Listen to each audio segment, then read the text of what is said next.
Sziasztok! A körömvájat picskákba. Sokszor előfordult már velem, hogy a nagy helykihagyás ellenére is, amikor sajtolással nyomom bele a körömvájatot, akkor szétrepett. Nem beszélve arról, hogy rengeteg olyan kis pici csíkonyagon van, ahol nincsen már hely ilyen nagy, tehát nincs lehetőség helyet kihagyni, hanem csak egy pici csík.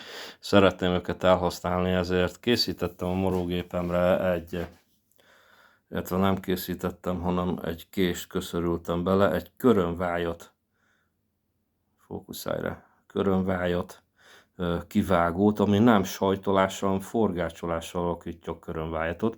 És ezt szeretném megmutatni, hogy hogy működik. Igazából én is csak próbálgatom. Amit tudni kell róla, az egy 3 mm-es Elmax lemez, tehát nem billi acél. Egy sima gyors acélkés van befogva, megnézzük, hogy mit csinál. Indítom a gépet.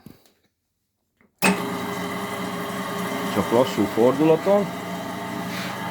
Valahonnan innen. Na lássuk.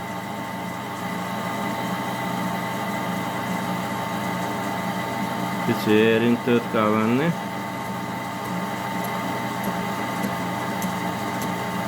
Már viszi is.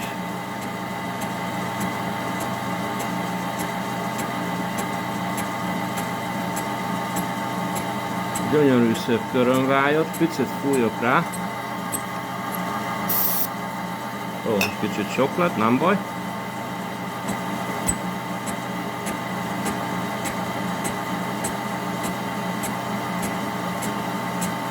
Gyönyörű szépen marja az Elmaxba a körömvájatot.